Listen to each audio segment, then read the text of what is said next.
Donc le mécanisme initial semble être une rupture des vasa vasorum au niveau de la média, avec la création d'un hématome qui va progresser et progressivement comprimer la lumière interne du vaisseau, mais pas systématiquement créer une déchirure intimale. Et donc cette dissection coronaire spontanée, dans la majeure partie des cas, ce n'est qu'un hématome intrapariétal. C'est une description qui est assez ancienne. C'est un diagnostic, c'est très sous-diagnostiqué parce qu'on n'y fait pas très attention, et les outils qu'on a pour faire le diagnostic ne sont pas toujours optimaux. Cependant, ces dissections coronaires spontanées, elles représenteraient jusqu'à 4% des syndromes coronaires aigus. Et donc, comme je vous le disais, c'est une pathologie de la femme, c'est 90% de femmes. Les femmes d'âge moyen, 45 à 55 ans, mais ça peut aussi être les âges extrêmes, donc des jeunes très jeunes ou très âgés.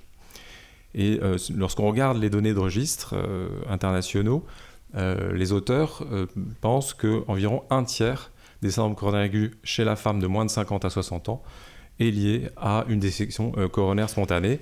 Et globalement, dans ma pratique, ce n'est pas du tout l'impression que j'en ai spontanément. Donc, probablement qu'il y a un problème d'attention ou un problème de définition initiale.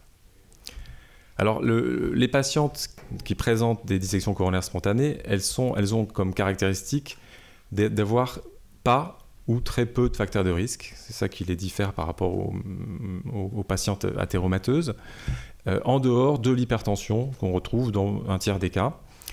La présentation clinique, c'est en premier lieu des syndromes coronaires aigus sans élévation du segment ST. Et ça peut être des présentations particulièrement sévères. Il y a 10% de choc cardiogénique, il y a près de 10% d'arythmie ventriculaire et un quart des patientes qui présentent une dysfonction ventriculaire gauche à l'arrivée. Donc tableaux cliniques qui peuvent être particulièrement sévères.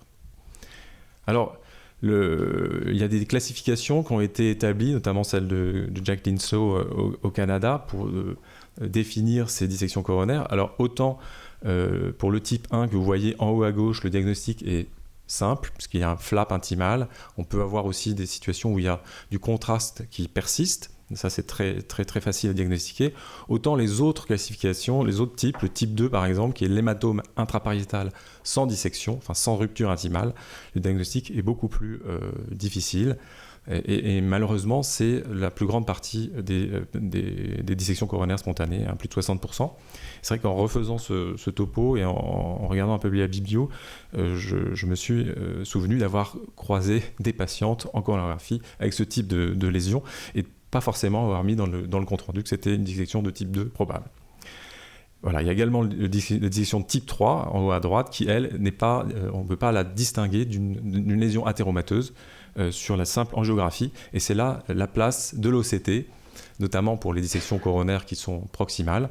Et là, l'OCT permet de voir ces très belles images d'intima et de limitantes élastiques internes qui flottent dans la fausse lumière sur des vaisseaux qui ne sont absolument pas épaissis, pas infiltrés. La paroi est fine, et donc c'est vraiment une séparation des couches internes de la paroi coronaire. Alors, il y a des facteurs prédisposants à ces dissections coronaires spontanées qui sont bien décrits, notamment au premier titre, la fibrodysplasie musculaire, qui, dans certaines séries, elle est parfois retrouvée, quand on la recherche, dans près de 3/4 des patientes. Donc, c'est une atteinte artérielle que vous connaissez bien, qui est en premier lieu localisée sur les artères rénales, avec cet aspect en collier de perles qui est assez caractéristique, mais qui est finalement assez rare dans la pratique clinique. Ça peut aussi toucher les carotides, les artères iliaques. Et dans les séries qui ont fait des scanners TAP systématiques, il y a également d'autres anomalies extracoronaires vasculaires, des anévrismes, des tortuosités. Et quand je vois les deux cas cliniques que nous a présenté Niki tout à l'heure, je me pose la question de savoir s'il ne faut pas faire un scan TAP systématique chez les patientes jeunes qui présentent un syndrome coronaire aigu. Une autre situation qui est associée aux dissections coronaires, c'est la grossesse ou plus largement le péripartum. Et contrairement à l'idée reçue qu'on en a, c'est finalement une proportion très petite de l'ensemble des dissections coronaires. Ça ne représente que 5 à 10% des dissections coronaires. Mais c'est un tableau clinique un peu particulier. Déjà, c'est la première cause d'infarctus chez la femme enceinte ou dans le postpartum. C'est une dissection qui survient souvent lors du premier mois, assez précocement. Et ce sont des patientes qui sont beaucoup plus jeunes, qui n'ont quasiment pas de facteurs de risque, qui ont des facteurs prédisposants liés aux hormonaux, enfin les multiparités, le traitement d'infertilité dans le passé, la prééclampsie, qui ont moins de fibrodysplasie et qui ont une présentation qui est beaucoup plus sévère, plus de chocs, plus d'infarctus, plus d'atteinte du tronc commun, et un pronostic qui est moins bon, avec des hématomes intrapariétaux qui ont plus tendance à progresser lorsqu'on les contrôle.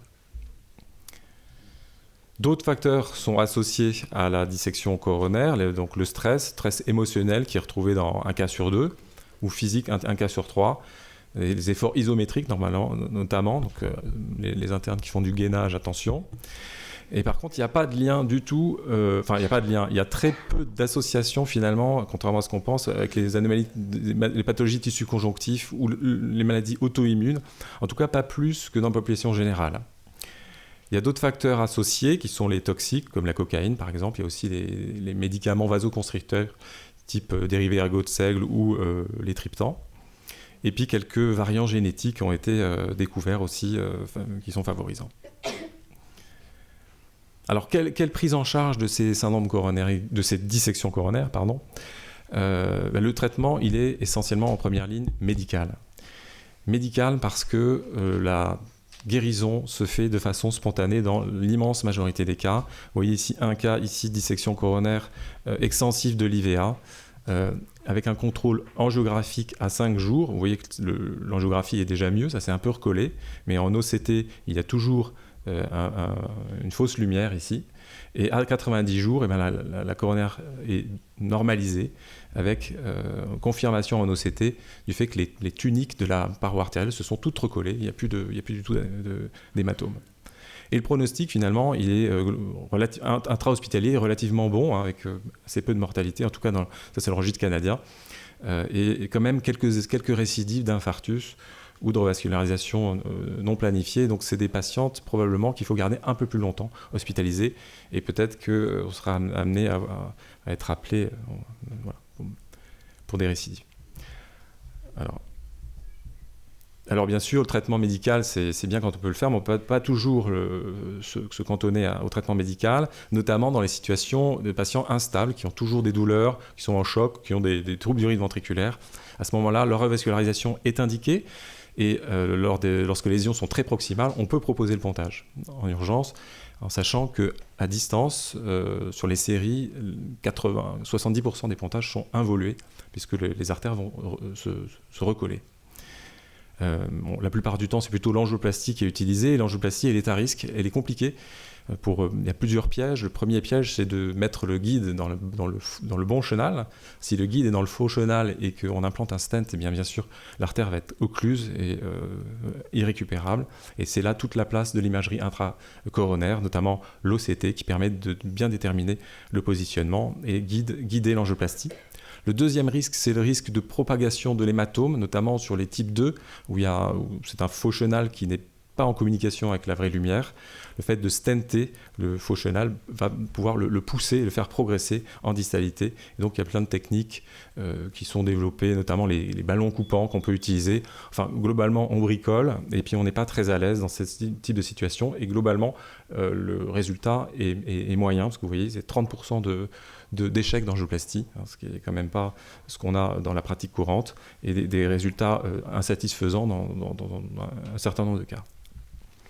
Donc le traitement médical, c'est le traitement qui prime, et il est basé sur deux thérapeutiques essentiellement. Le bêta-bloquant, il a été montré qu'il prévenait la récidive de la dissection coronaire spontanée dans le registre canadien, et les traitements antiplaquettaires, avec peut-être, dans le registre espagnol à droite, un bénéfice à une monothérapie antiplaquettaire plutôt qu'à une bithérapie, parce que sur le plan physiopathologique, la bithérapie pourrait majorer l'hématome intrapariétal.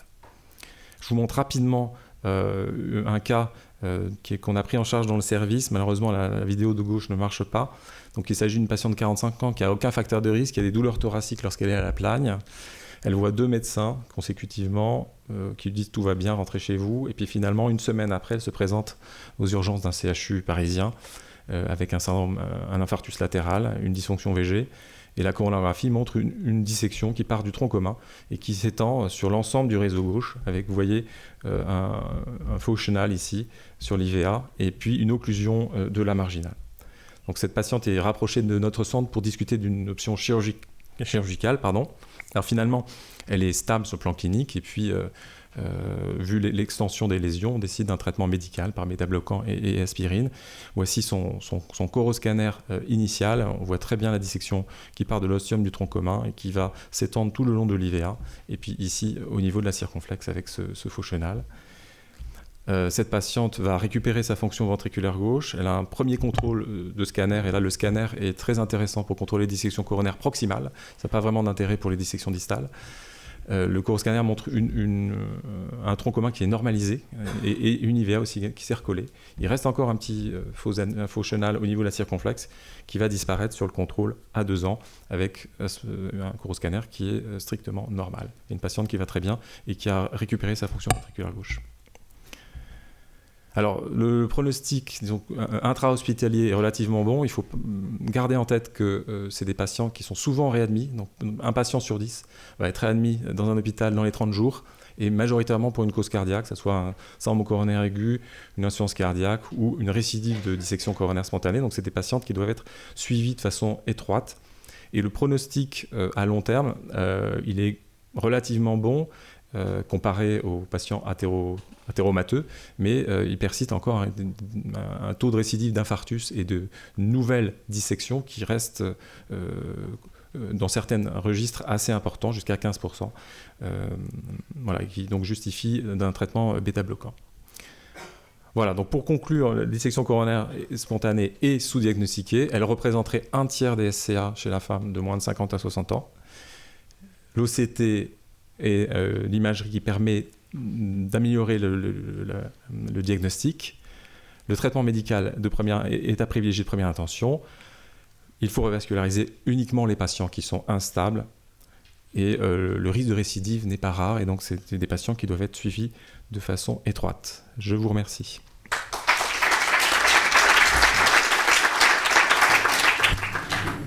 Des questions pour Olivier Barthélémy. Donc la femme de 45 ans qui arrive avec un sus-décalage du segment ST avant même la coronographie, si elle n'a pas beaucoup de facteurs de risque, on pense à la dissection, parce qu'il va falloir faire tout l'inverse de d'habitude. Éviter de mettre des guides, des stents, traitement antiplaquettaire double. Tout ce qu'on fait d'habitude, il ne faut pas le faire.